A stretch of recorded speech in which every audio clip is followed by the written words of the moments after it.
Assalamualaikum warahmatullahi wabarakatuh.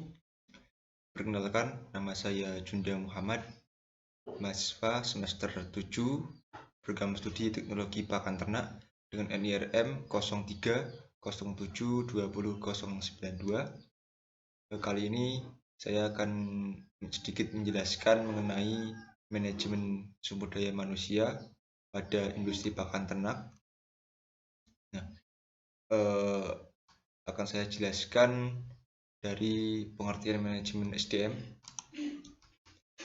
Manajemen SDM menurut Handoko Tehani dalam buku Manajemen Personalia dan Sumber Daya Manusia menjelaskan bahwa manajemen SDM adalah penarikan, seleksi, pengembangan, pemeliharaan, dan penggunaan sumber daya manusia untuk mencapai baik tujuan-tujuan individu maupun organisasi.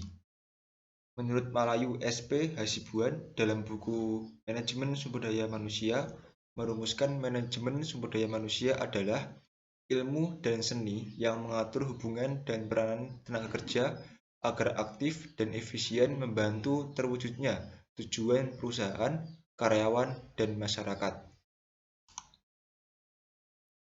Jadi, manajemen ini merupakan sebuah sistem pengelolaan atau pengaturan yang digunakan pada setiap perusahaan dalam mengatur struktur yang ada pada perusahaan.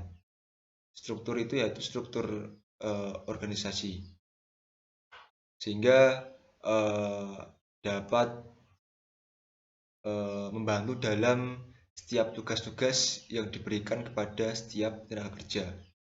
Nah, sumber daya manusia ini merupakan penggerak organisasi. Jadi tanpa adanya manusia ataupun tenaga kerja dari perusahaan tidak akan terjadi proses produksi. Kemudian tujuan dari manajemen SDM adalah untuk meningkatkan dukungan sumber daya manusia dalam mencapai tujuan organisasi atau untuk meningkatkan produktivitas, kepuasan kerja, dan menurunkan kemangkiran kerja karyawan. Nah, untuk unsur-unsur manajemen SDM itu dibagi menjadi 4 yang utama, yaitu yang pertama perencanaan, yang kedua rekrutmen, yang ketiga seleksi, yang keempat pengorganisasian. Perencanaan yaitu kita sebagai pihak perusahaan harus bisa merencanakan tenaga kerja yang akan kita pilih, tenaga kerja yang akan kita terima. Mungkin bisa kita klasifikasikan tenaga kerja yang kita harapkan itu dari segi kompetensinya maupun dari segi status pendidikan. Kemudian yang kedua yaitu rekrutmen, yaitu kita harus menentukan bagaimana sistem rekrutmen yang kita jalankan. Semisal kita menggunakan sistem wawancara maupun bisa dengan sistem tes secara langsung gitu untuk penerimaan tenaga kerja baru. Kemudian seleksi, jadi kita sebagai pemimpin ataupun bagian dari perusahaan harus bisa menyeleksi tenaga kerja yang kita akan terima. Jadi tenaga kerja yang kita terima itu sesuai dengan tugas-tugas ataupun sesuai dengan keperluan yang kita butuhkan di setiap masing-masing perusahaan. Kemudian pengorganisasian, yaitu kita sebagai tim di perusahaan harus bisa membuat pengelompokan tugas ataupun kita harus bisa membagi atau kita bisa membagi pekerjaan-pekerjaan dan juga membagi tim di setiap pekerjaan yang ada di perusahaan, sehingga bisa memudahkan dalam melaksanakan tugas dan juga bisa lebih maksimal dalam pelaksanaan tugasnya. Nah, untuk kali ini saya akan berfokus membahas mengenai pengorganisasian pada industri pakan ternak.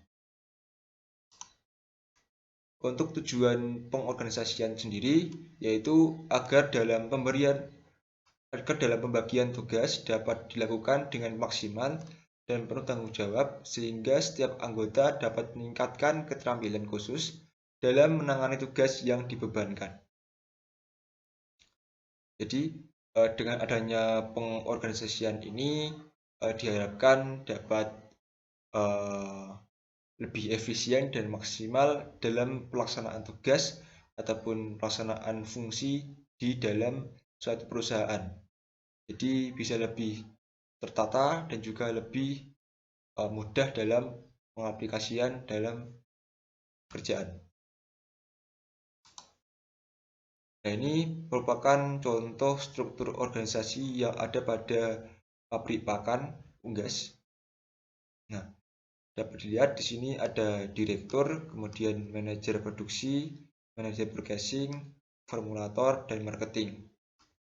Nah, pada bagian manajer produksi itu terdapat dua koordinator yaitu koordinator produksi dan koordinator maintenance.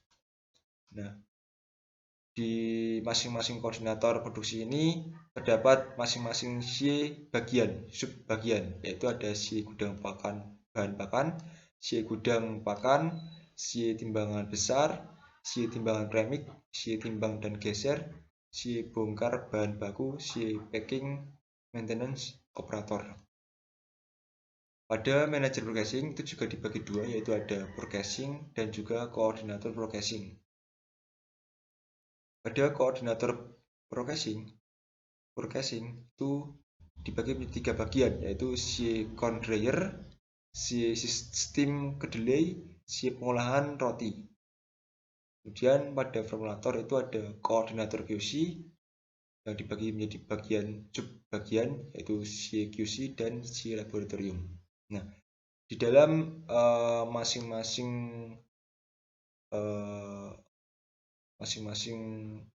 bagian ini itu memiliki fungsi masing-masing, memiliki tugas masing-masing yang harus dijalankan sehingga dapat membantu dalam proses produktivitas di suatu perusahaan atau suatu pabrik pakan.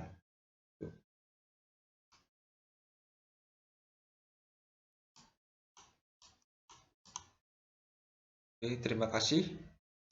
Mungkin cukup sekian penjelasan mengenai manajemen SDM pada industri pakan ternak. Kurang lebihnya mohon maaf. Semoga bermanfaat dan juga bisa menambah ilmu bagi teman-teman sekalian. Sekian, terima kasih. Wassalamualaikum warahmatullahi wabarakatuh.